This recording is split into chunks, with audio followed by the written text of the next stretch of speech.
Hola, buenas noches. Bienvenidos a las alumnas y a los alumnos de la Universidad Santander. Me presento, soy la licenciada Evelyn de los Santos Bojorquez. Soy la asesora de esta asignatura durante estas 4 semanas, la cual tendrá una duración hasta el día 9 de octubre del año 2022. El motivo por el cual siempre yo pues hago estas videoconferencias y lo solicita la universidad es precisamente para hablar con ustedes de los temas más importantes que se abordan en nuestra asignatura. Como ustedes saben, la materia que estamos llevando el día de hoy es el de procedimiento penal acusatorio. Esta es una de las asignaturas más importantes actualmente, tomando en cuenta lo siguiente. México ha transitado a partir del año 2008 hasta la actual fecha en este cambio de paradigmas que nosotros tenemos en el derecho penal, sobre todo hablando en materia de proceso penal y sistema penal acusatorio. Es importante hacer un poco de antecedentes para tener un poquito más de visión acerca de esto. Anteriormente, México se encontraba en un sistema considerado como inquisitivo. Inquisitivo, como nosotros estoy segura lo hemos escuchado anteriormente, se quedó acuñado este término derivado precisamente a que se tenía esta falsa idea de que a mayor castigo, mayor era la justicia. ¿Por qué? Este sistema inquisitivo viene desde los antecedentes de Roma, que es la sociedad de manera directa a través del cual nuestro derecho penal mexicano tiene estos antecedentes. En Roma se creía que las únicas personas que tenían el poder en aquel entonces de poder imponer penas y sanciones o castigos, por así decirlo, pues era la iglesia. Se consideraba que la potestad total la tenía el sacerdote, que esto devenía de un poder supremo, hablando específicamente de Dios. El proceso penal ha transitado por diversas fases. Entre ellas, la más importante, pues es la venganza pública, la venganza privada y la venganza divina. Pues bien, a partir de la venganza divina es donde se le queda acuñado esta investidura que se le da, por así decirlo, a la iglesia de tomar estas decisiones. Estoy seguro que hemos escuchado de esta etapa tan oscura de la iglesia católica que hemos denominado la etapa de la Santa Inquisición. Entonces, en México también se establecía este tipo de castigos.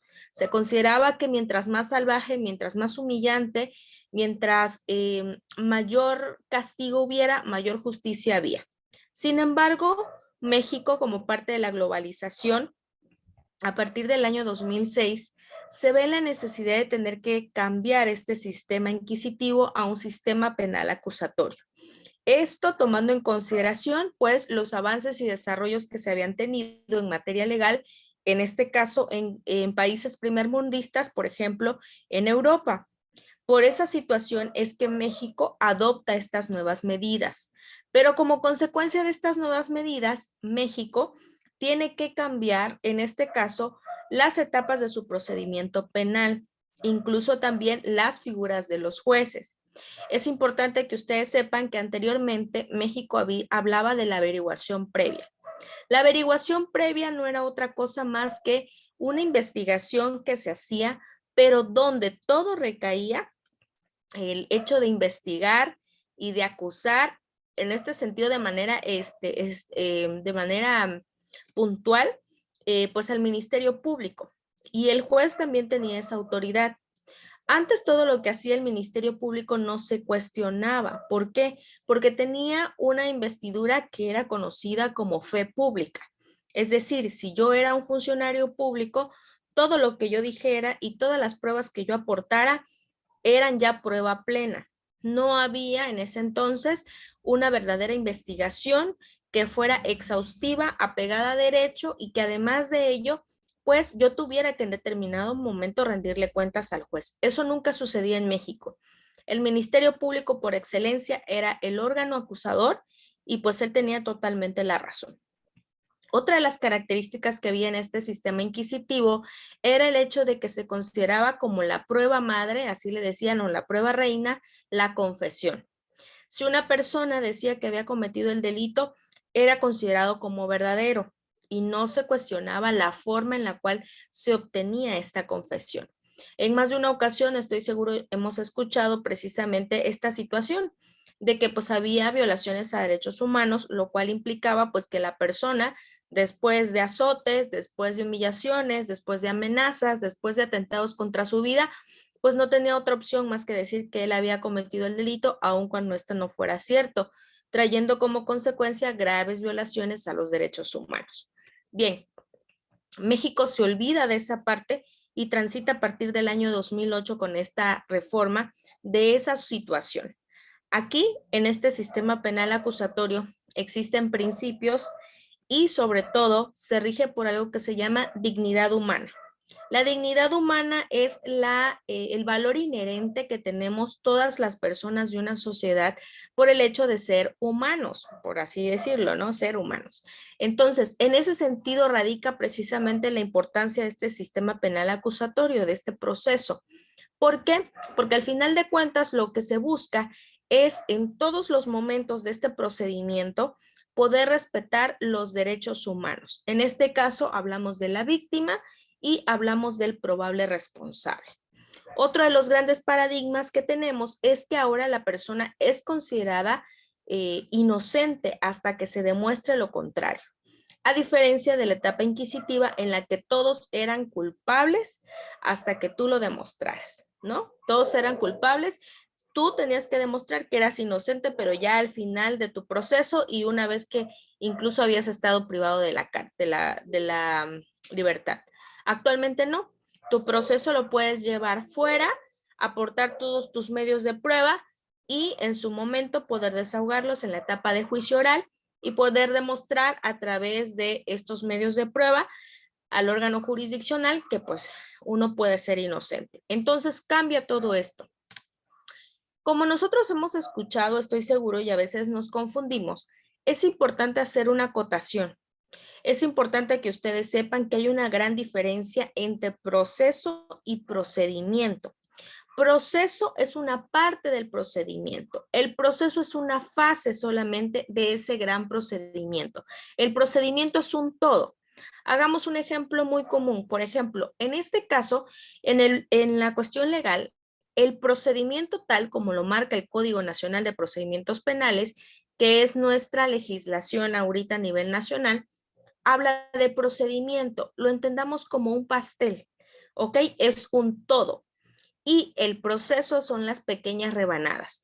Los procesos son las pequeñas fases.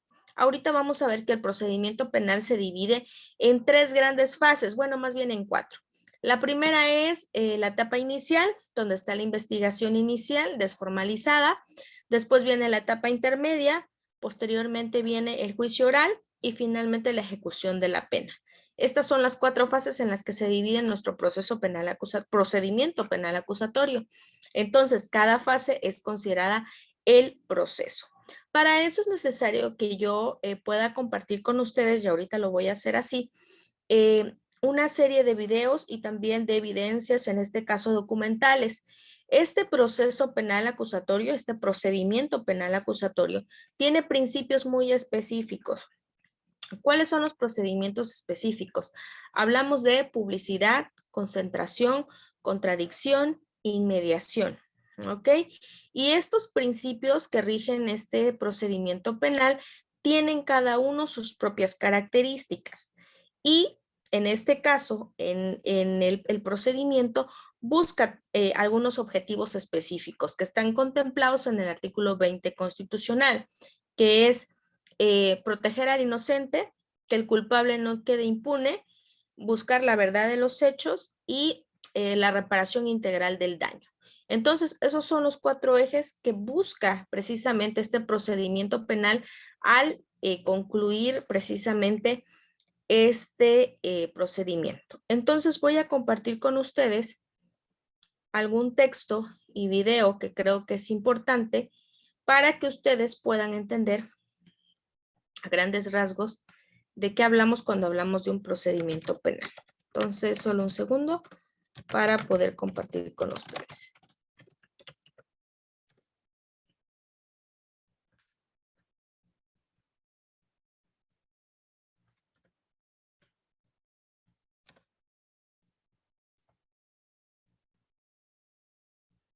Solo un segundo para poder hablar. En primer término, hablar de la audiencia inicial. ¿Y qué significa esta audiencia inicial? ¿Qué es lo que busca nuestro procedimiento penal al momento de poder hacerlo de esta forma? Entonces, déjenme nada más. Comparto con ustedes la pantalla para poder hablar de esta situación.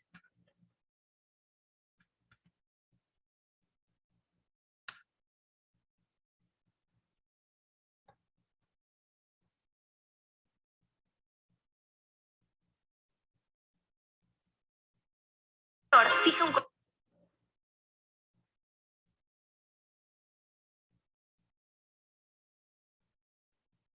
un segundo, por favor, para que terminen los anuncios y nos permita ver el video.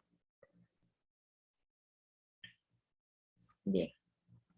Video de Jurídicamente. En esta ocasión vamos a ver un tema que me han solicitado bastante. En este video te voy a explicar el proceso de juicio oral en materia penal en su etapa de audiencia inicial. Así que, comenzamos. Pues bien, sabemos que en México el proceso penal ha venido desarrollando cambios relevantes, desde lo que era el proceso conocido como inquisitorial a comenzar a desarrollarse procesos de orden en las entidades federativas hasta llegar al actual Código Nacional de Procedimientos Penales.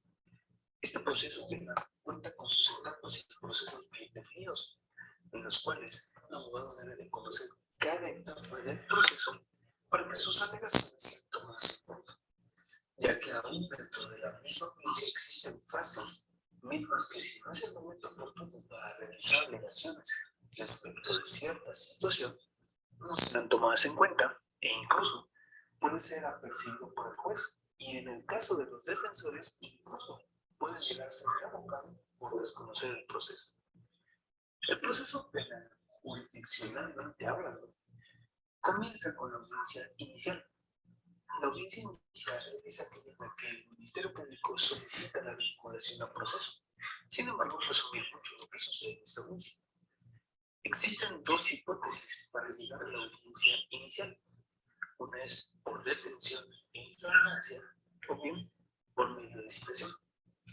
Cuando existe detención e flagrancia, se determina el control de la detención. Es decir, se determina si la detención se realizó de forma correcta y sin violaciones a los derechos del imputado.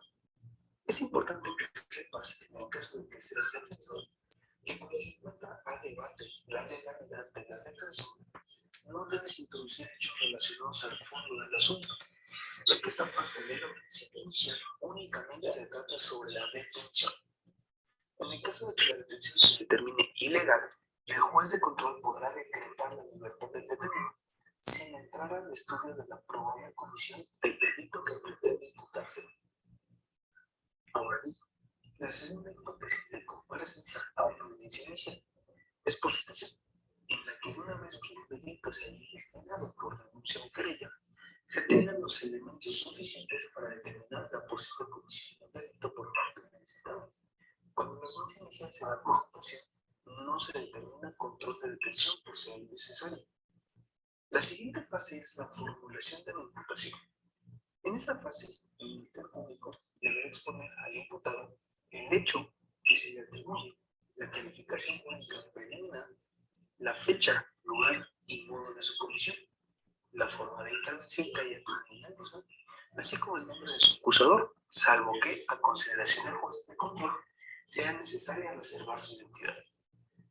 El imputado y el defensor podrán solicitar aclaraciones respecto de la imputación e incluso podrá declarar si es que es su deseo.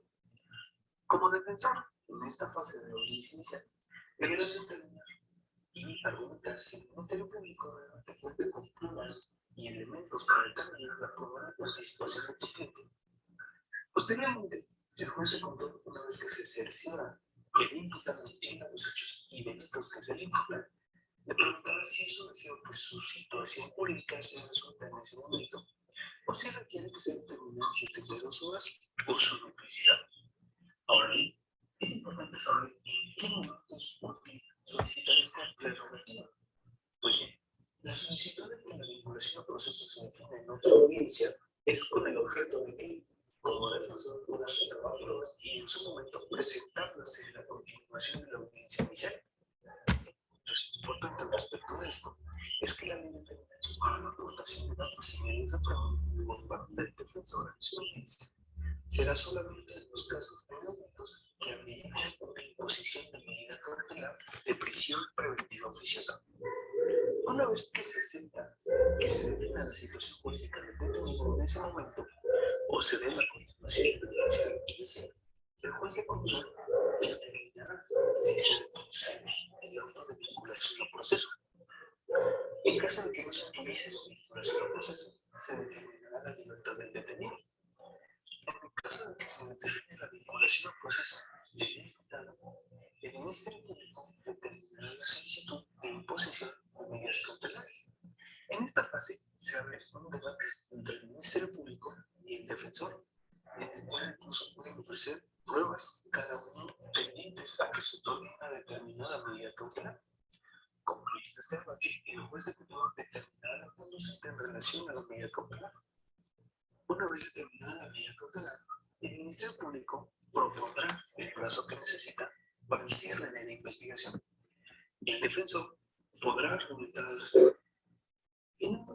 El juez determinará sobre el plazo para el cierre de la investigación. Concluyendo así el proceso penal en su inicio inicial, para posteriormente pasar a la etapa intermedia, misma que podemos ver en otro video. Y bueno, pues le deseo con esto. Bien, esta es la primera fase, como bien lo dice el video, de este procedimiento penal acusatorio, la audiencia inicial. ¿Cuál es el objetivo en sí de esta primera audiencia? Lo que se busca en este procedimiento, primero que nada, como les dije, a diferencia del inquisitivo, es comunicarle, en este caso al probable responsable, que está persiguiéndose una investigación en su contra. ¿Por qué? Porque a esta audiencia, si es por citación, el probable responsable tiene que ir acompañado de un defensor, ya sea un público o un defensor privado. Y bien, pues en este caso, pues también va el Ministerio Público, quien es quien le dice al probable responsable cuál es la investigación que se está siguiendo en su contra. Y también pues va la víctima y en este caso pues también hablamos del asesor jurídico. ¿Por qué? Porque esta es una de las cuestiones más importantes que viene a cambiar este nuevo paradigma del procedimiento penal acusatorio. Darle más participación a la víctima y pues que pueda tener una participación activa y plena. ¿Por qué? Porque anteriormente todo lo hacía el Ministerio Público y las víctimas ni siquiera se enteraban de qué era lo que estaban haciendo. Entonces, sí es muy importante que ustedes tengan presentes que en este actual procedimiento penal acusatorio sí tiene esa voz y ese voto la víctima directa. ¿Ok? Entonces, es importante que ustedes tengan en cuenta esta situación. Voy a compartir con ustedes las fases y cuestiones que considero más relevantes del Código Nacional de Procedimientos Penales. El Código Nacional de Procedimientos Penales es quien rige actualmente a nivel nacional la forma en la cual se lleva a cabo este procedimiento penal. ¿Por qué? Porque es a través del cual nosotros podemos entender precisamente cuál es el objetivo que persigue este sistema penal acusatorio y en este caso, pues, qué es lo que se busca. Bien, voy a compartir nuevamente pantalla con ustedes para que ustedes puedan también tener acceso a la lectura y que en determinado momento pues ustedes también puedan analizarlo con mayor detenimiento. Voy a acercar un poco más la pantalla. Bien, aquí nosotros podemos leer en el artículo 4, dice principios y derechos en el procedimiento. Procedimiento es todo el procedimiento, con independencia de sus fases, que esas son llamadas proceso. Bien, dice que el procedimiento tiene principios rectores. Entre ellos dice que el procedimiento es acusatorio y oral. Acusatorio, ¿por qué? Porque es a través del cual el Ministerio Público acusa, es decir, hace de conocimiento el señalamiento y el reproche de la conducta que se le está haciendo al probable responsable, ¿no? Y oral porque se trata de que ya no sea totalmente escrito, sino que pues podamos argumentar como abogados, ¿no? Esto pues puede ser que hasta cierto punto no se cumpla al 100% porque ahorita vamos a ver que hay una fase, la cual es la fase intermedia, y una fase complementaria a través de la cual se presenta la acusación, pero de manera escrita, aunque posteriormente se debata de manera oral en la audiencia intermedia. Bien, entonces es acusatorio y oral.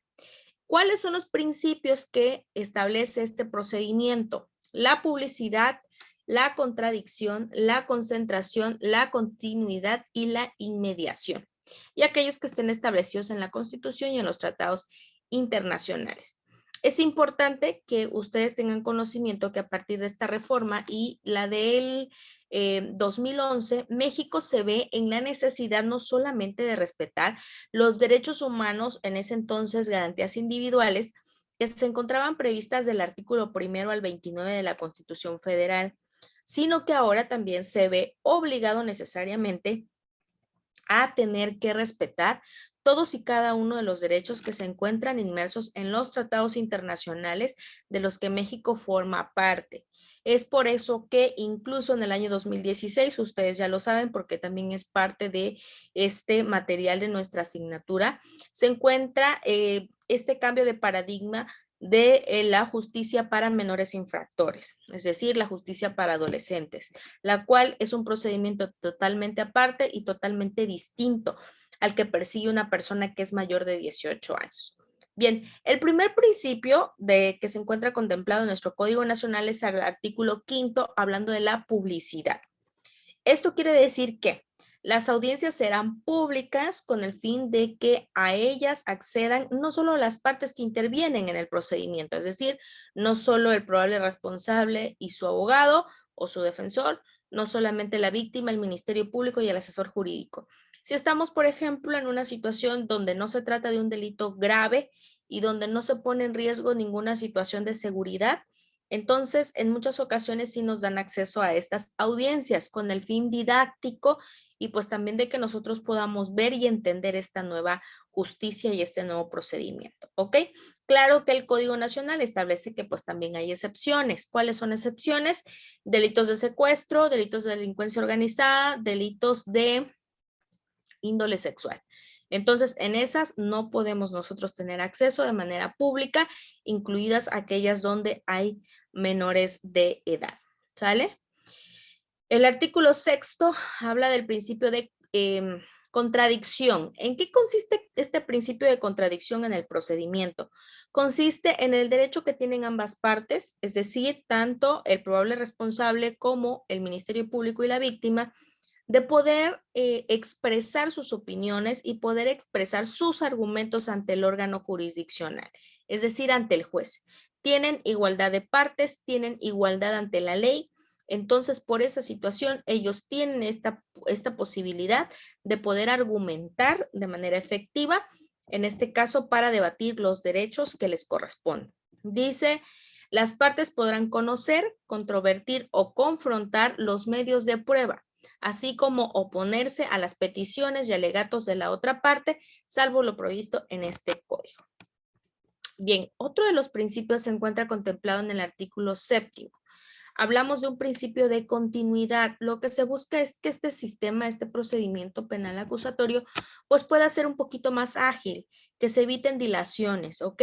Por eso el Código Nacional es muy específico y dice, las audiencias se llevan a cabo de forma continua, es decir, tratando de que no sean demasiado alejadas unas de otras, de manera sucesiva y secuencial, salvo los casos excepcionales previstos en este código. Es muy importante que ustedes sepan que el Código Nacional marca cierto límite y cierta temporalidad para poder celebrar algunas audiencias. ¿Por qué? Porque lo que se busca es precisamente eso, poder evitar una dilación y un retardamiento en el dictado de una sentencia. Bien, principio de concentración. Las audiencias se desarrollarán preferentemente en un mismo día o en días consecutivos hasta su conclusión, en los términos previstos en este código, salvo los casos excepcionales establecidos en este ordenamiento. Asimismo, las partes podrán solicitar la acumulación de procesos distintos en aquellos supuestos previstos en este código. La continuidad y la concentración van muy de la mano. No se puede tratar de llevar uno sin la presencia del otro, ¿no? Estas van a ser continuas, lo que implica que necesariamente en una audiencia puedan concentrarse estas situaciones, ¿ok?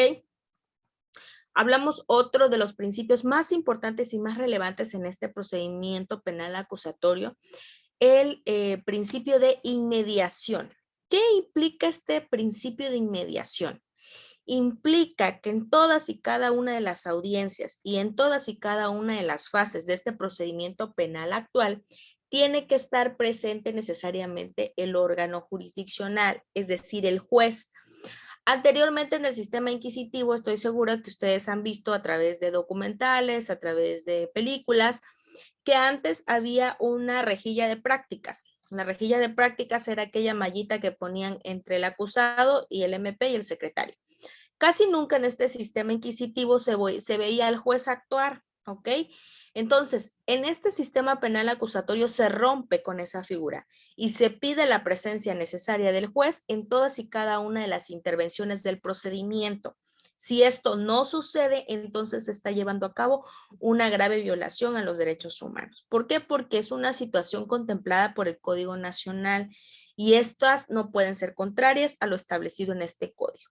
Por lo cual, entonces, en todas y cada una de las audiencias tiene que estar presente necesariamente el juez de control o el juez de juicio oral o el juez de ejecución de sanciones, las cuales vamos a ver ya más adelante para poder hacer esta distinción.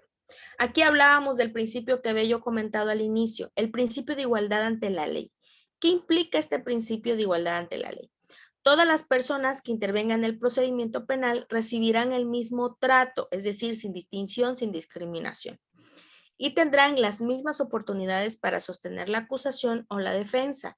No se admitirá discriminación motivadas por origen étnico o nacional, género, edad, discapacidad, condición social, condición de salud, religión, opinión, preferencia sexual, estado civil o cualquier otra que atente contra la dignidad humana y tenga por objeto anular o menoscabar los derechos y las libertades de las personas. Entonces, en esa situación es importante que ustedes sepan que nosotros tenemos este derecho humano a la igualdad, incluso establecido en el artículo 1 de la Constitución Política de los Estados Unidos Mexicanos, donde se dice que todos los mexicanos tenemos derecho a las mismas oportunidades. Nadie nos puede coartar la libertad y el derecho a expresarnos de manera libre, por lo cual es importante saber que tenemos esta igualdad. Además de ello, sumado a este artículo 1 de la Constitución, se encuentra el artículo 4, el cual establece que hombres y mujeres son iguales ante la ley. Y esta situación entonces es la que verifica y ratifica nuestro Código Nacional de Procedimientos Penales. Hablamos también del principio de igualdad entre las partes, que es muy parecido. El principio de juicio previo y debido proceso. Este es necesariamente que todas las personas tienen que ser juzgadas por órganos jurisdiccionales establecidos, que no pueden ser órganos que salgan de la nada, sino de los que ya están establecidos, ¿no? Acuérdense que México está dividido en 3 poderes: ejecutivo, legislativo y judicial. Entonces, el judicial es el que se encarga de velar por el acceso a la justicia, ¿no? Y a través de este es el que es el encargado de velar porque todos los derechos puedan ser respetados ya en una situación de un procedimiento penal, ¿ok? Principio de presunción de inocencia. Este es uno de los principios más importantes.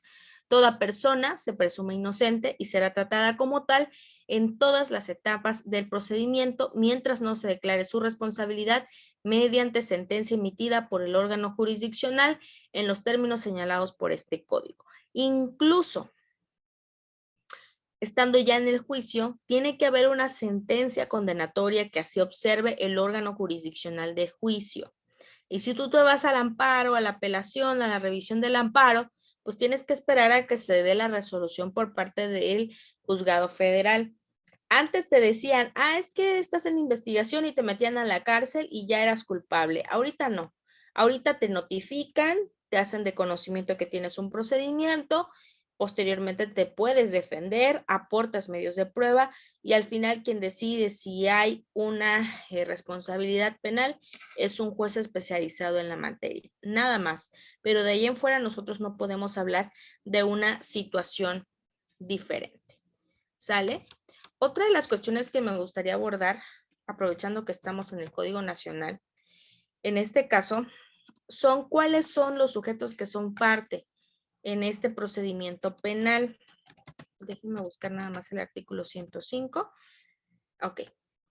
El artículo 105 del Código Nacional de Procedimientos Penales nos dice quiénes son los sujetos del procedimiento y sus auxiliares. Sujetos del procedimiento son la víctima o ofendido, que ahora tiene una mayor relevancia en este procedimiento penal, el asesor jurídico, que es una persona que debe ser perito en derecho o licenciado en derecho con cédula profesional y título que así lo avale, el imputado, que en este caso es el probable responsable o a quien se le reprocha la actuación, bueno, más bien la conducta penal, el defensor, que es el abogado del probable responsable, quien también tiene que ser perito en derecho, con licenciatura, con cédula y con título que así lo avale, que conozca tanto el asesor como el defensor de este sistema penal acusatorio. Si el órgano jurisdiccional percibe que hay un desconocimiento por parte de estas dos personas, incluso puede mandar a suplir esa deficiencia. Hablamos del Ministerio Público, que el Ministerio Público pues es el órgano acusador, quien hace de conocimiento cuáles son los hechos que se están investigando. La policía, que también tiene un papel relevante porque es un auxiliar del Ministerio Público. El órgano jurisdiccional, que en este caso son los jueces, y la autoridad de supervisión de medidas cautelares y de suspensión condicional del proceso. Estas autoridades de supervisión de medidas cautelares, estamos hablando desde el momento en el que se inicia el procedimiento penal, ellos tienen la observancia y la vigilancia en todo momento de que se esté cumpliendo con las medidas cautelares que establezca, en este caso, el procedimiento de acuerdo al delito del que se trate. Las medidas cautelares pueden ser varias y pueden ser acordes y de acuerdo al delito del cual se esté tratando, ¿sale? Esos son algunos de los aspectos más importantes en este procedimiento penal con este cambio de paradigmas que nosotros tenemos. Bien. Voy a hablar de un tema muy importante que también nos atañe en esta materia. Entonces, nada más déjenme buscarlo para compartirlo con ustedes. Un segundo nada más. Un segundo nada más para poder hablar con ustedes de este sistema penal acusatorio, procedimiento penal acusatorio, y pues puedan ustedes entender de qué estamos hablando en este caso. Vamos a hablar de manera muy cortita ahorita de las etapas del procedimiento también para que sea más fácil. Nada más denme un segundo para compartir la pantalla con ustedes.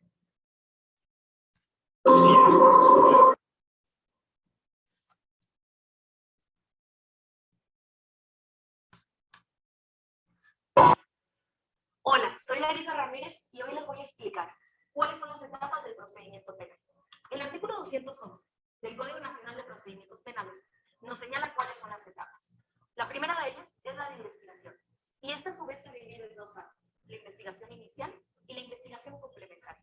La investigación inicial comienza con la presentación de la denuncia, querella o cualquier otro requisito equivalente, y concluye una vez que se pone a disposición al imputado frente al juez de control. La investigación complementaria comienza una vez que se formula imputación y concluye cuando finaliza el plazo de cierre de investigación.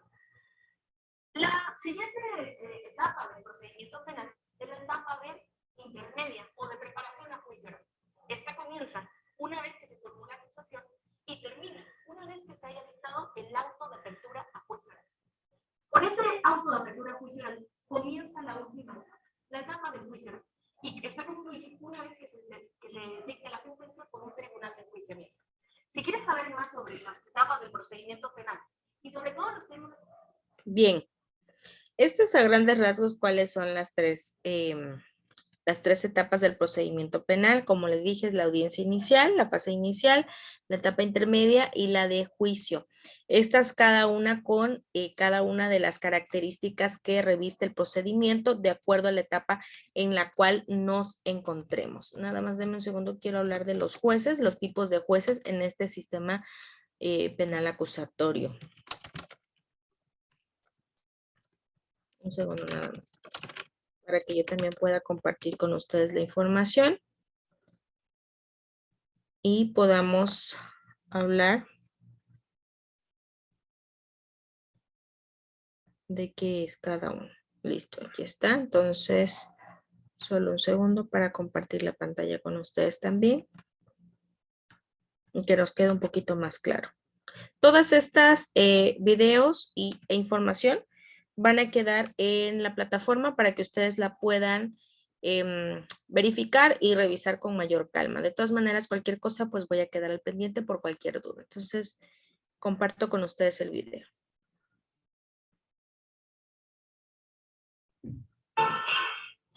Hey, ¿cómo estás? Bienvenido a un nuevo video donde hablaremos sobre los distintos tipos de procesos que existen en el sistema de justicia penal de México. Pues aunque parezca fácil, suele haber confusiones sobre su participación en el proceso, así como su función. Sin más preámbulo,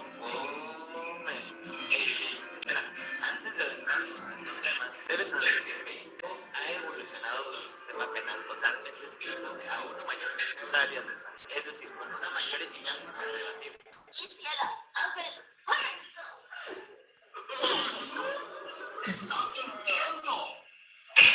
Señor Burns, quiere relatar con sus propias palabras lo que realmente sucedió el día del accidente. Esta transición, producto de la reforma del 17 de junio de 2008, provocó un cambio radical en todos los aspectos del proceso penal, ya que este se divide en diferentes etapas, una inicial, una intermedia y una de juicio.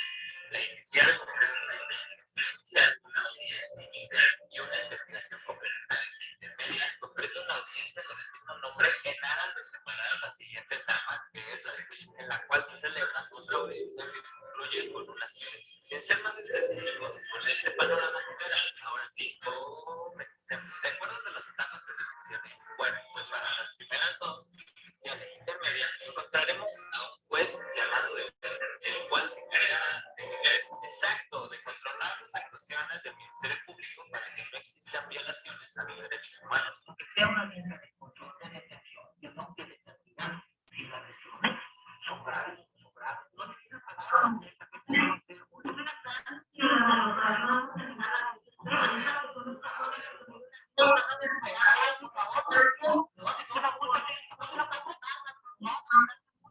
esto ha sido un gran cambio, pues anteriormente nadie le decía nada al agente investigador. Por ende, muchas veces existían arbitrariedades en la investigación. Aunado a esa función, también ejerce un control de legalidad, es decir, vigila que los actos que se lleven a cabo durante la investigación se encuentren apegados a la legislación mexicana. No te preocupes por escoger, no tienes esta. Este juez de control preside dos importantes audiencias, la inicial y la intermedia, en donde sus funciones principales serán velar por los derechos de la víctima y del imputado, escuchar a las partes, evitar arbitrariedades del Ministerio Público y decidir con base a lo expuesto por las partes. Cabe recordarte que las audiencias son públicas, orales y grabadas para registro, lo cual facilita más la transparencia, evitando una decisión por parte del juez contraria al derecho. Enemigo público número 1. Hoy se te juzga por los crímenes que has cometido. Demostraré que eres culpable. Defiéndete si puedes. Pasemos al segundo. El juicio oral, también conocido como el enjuiciamiento. Se dice de esta manera, pues en la tercera etapa, donde se celebra el juicio oral y las partes debaten sobre el caso, pueden ser presididas por 3 jueces o simplemente por uno solo, porque en ocasiones le denominan tribunal de enjuiciamiento o simplemente juez de enjuiciamiento. Esta figura tiene un carácter más pasivo en el desarrollo de esta etapa, pues llevará a la construcción de la audiencia, escuchará a las partes, en ocasiones intervendrá. Vamos a ver, amiguito, ¿cuál es su reacción? La facilidad de palabras. El cinismo de este señor no tiene nada de risible y mucho de indignante. Para que el final pueda evitar una sentencia misma, puede ser condenatoria o absolutoria. Es muy importante esta figura, pues como te darás cuenta, en este momento se decide si una persona se encuentra plenamente reconocida como el autor de un hecho ilícito o por el contrario, su denuncia. Cabe destacar que esta decisión se transmite de manera oral, en donde deberá expresar los fundamentos y motivos que la sustentan con la finalidad de otorgar una certeza jurídica.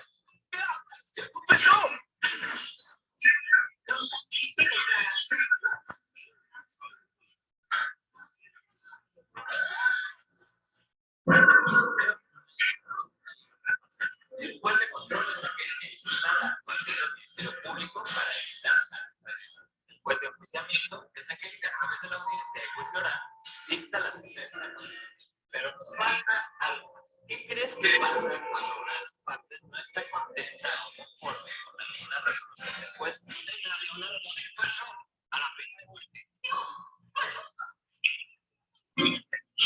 Una o en términos más políticos apenas.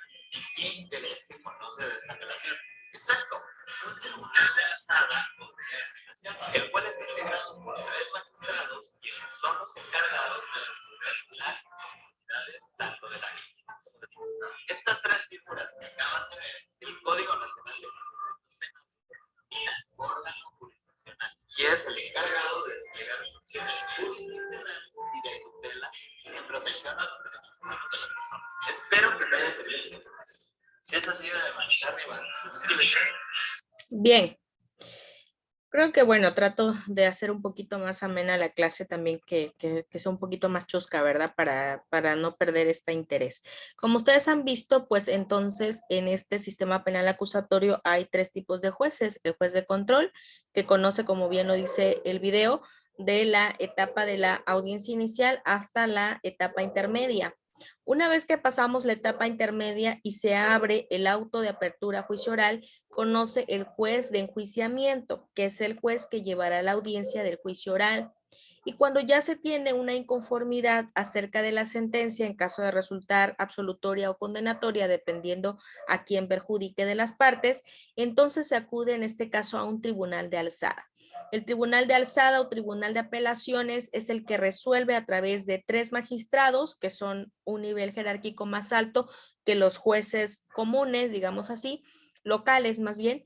Lo que se busca es hacer un análisis de por qué la persona considera que se está violentando su derecho, ya sea el imputado o sea la víctima.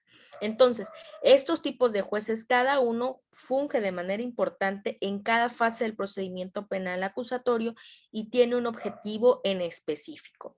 Por eso es importante que nosotros podamos aprender a distinguir cuáles son estos tipos de jueces para poder conocer a grandes rasgos cuáles son los objetivos que cada uno de ellos persigue. Bien, como parte de este cambio de paradigma, como ustedes lo saben, hay un cambio muy importante en un sector específico. Hablamos de la justicia para adolescentes. La justicia para adolescentes viene a cambiar también a partir del año 2016, donde hablamos precisamente de que hay una ley establecida única y exclusivamente para este tipo de menores infractores, así le llamamos. No le llamamos imputado, no le llamamos inculpado, no.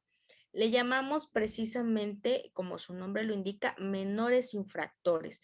¿Por qué? Porque en este momento ellos son menores de 18 años y la ley considera que no tienen el mismo grado de entendimiento, por así decirlo, que una persona adulta, ¿no? Por así decirlo. La ley considera que esta justicia para adolescentes tiene necesariamente que hablarse de manera distinta, porque pues es la forma a través de la cual pues se establecen estos derechos. Una de las leyes a nivel internacional que rige este tipo de justicia para adolescentes es las reglas de Beijing. ¿Por qué? Porque es a través de las cuales se establecen cuáles son los derechos y las obligaciones, los derechos de ellos, de los adolescentes, de las niñas, niños, y pues obviamente de los deberes que tiene el Estado para poder hablar en este sentido de que se está cumpliendo pues por esa situación que se está haciendo. Entonces es importante que ustedes puedan conocer de este sistema específico para adolescentes. Entonces, ahorita nada más estoy buscando cómo nosotros definimos a los menores infractores y qué es lo que nosotros necesitamos para poder entender precisamente cómo se hace esta situación. Entonces, nada más un segundo para hablar de este tema y poder entrar en mayor detalle.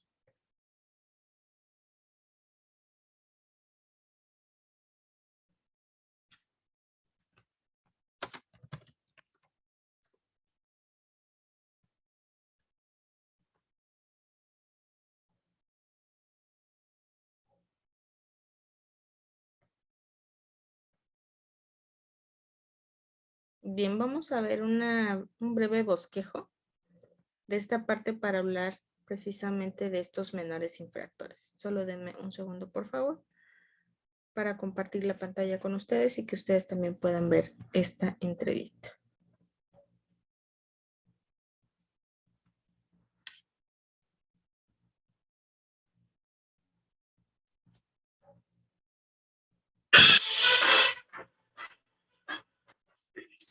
De 2016 se publicó la Ley Nacional del Sistema Integral de Penal para Adolescentes, la cual deberá estar funcionando cabalmente en 3 años.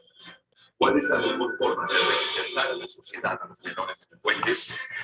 ¿Cómo evitar que los niños y adolescentes sean parte de la delincuencia? Hablando de los derechos de los menores afectados, esta noche nos acompaña el doctor Ángel Roberto Núñez Trejo. Es abogado postulante, catedrático y tiene diferentes cargos públicos en las oficinas de menores afectados. También nos acompaña el maestro Enrique Fernández.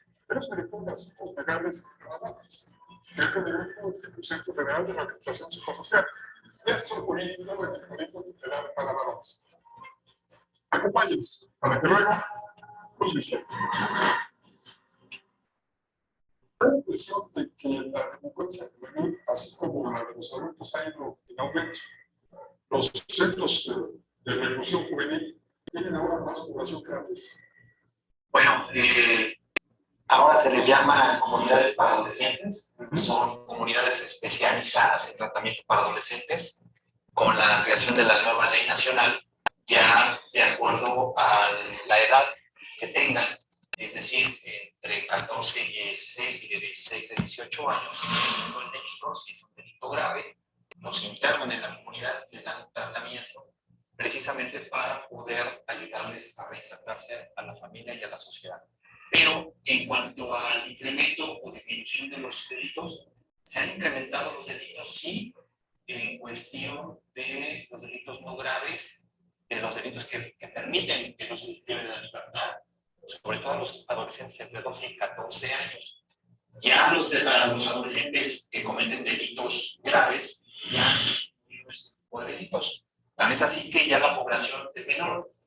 Ahorita tendremos una población no más de 100 adolescentes en tratamiento en las comunidades, cuando hace algunos años, cuando estábamos nosotros trabajando ahí, en el año 2000, 2003, llegamos a tener hasta 700 adolescentes en un solo centro.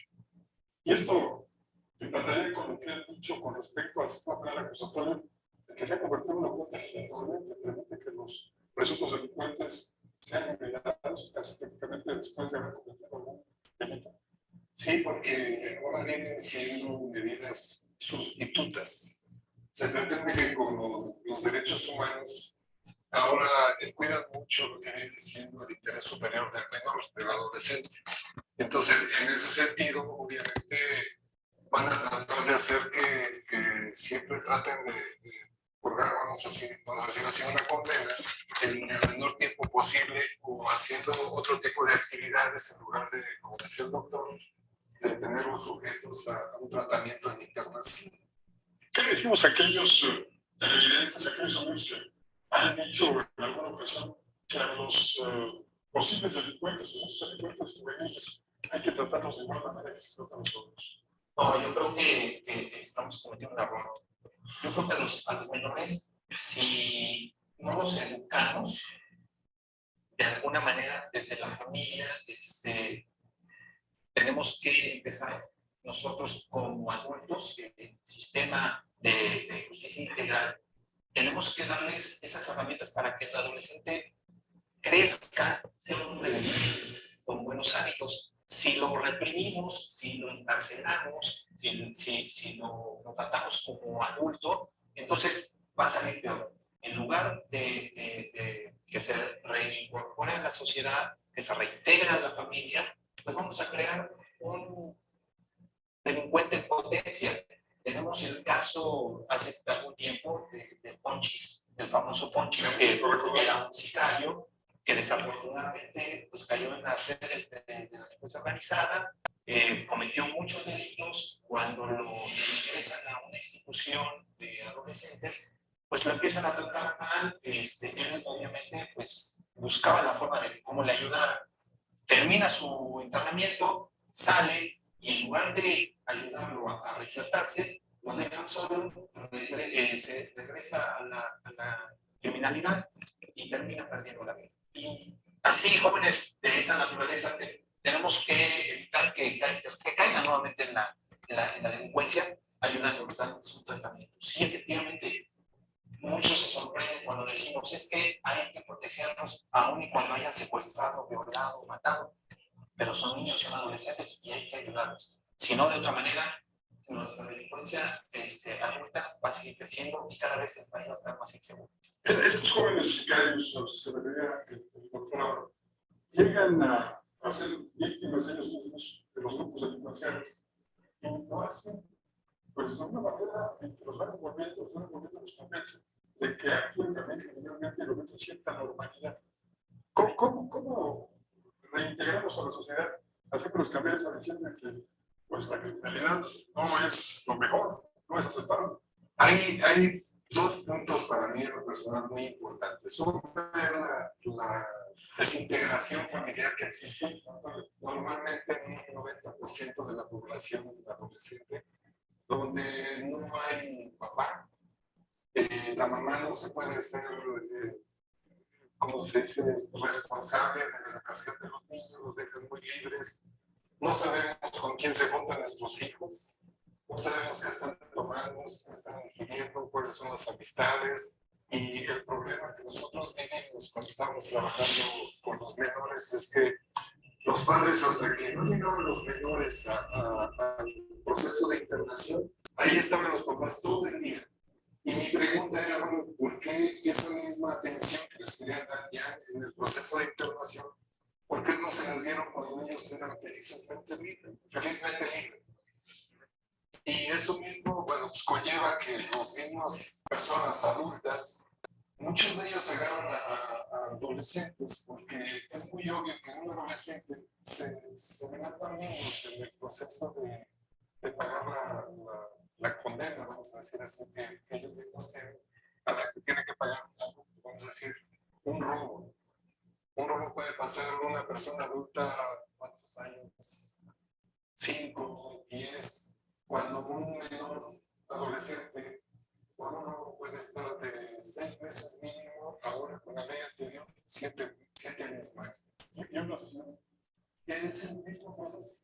En la ley anterior, que eran 6 meses mínimo, 5 años máximo, de repente un homicida podía durar 2 años y medio.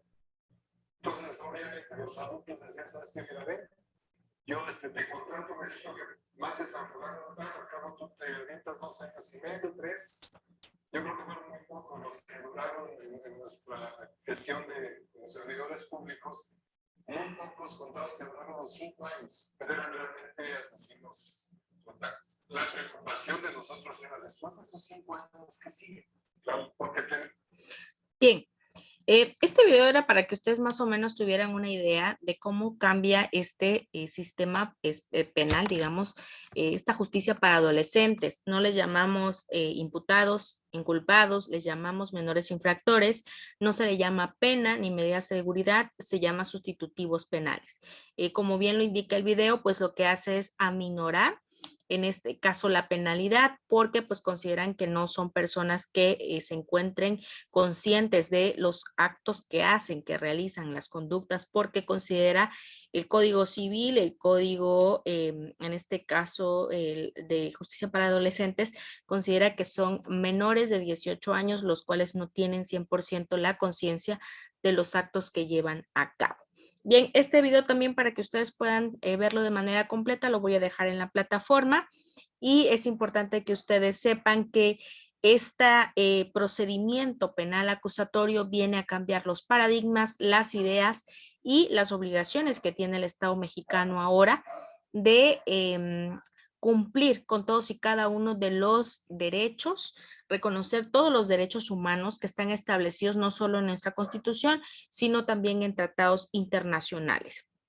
Es importante que ustedes sepan que hemos transitado de este procedimiento inquisitivo a este procedimiento penal acusatorio.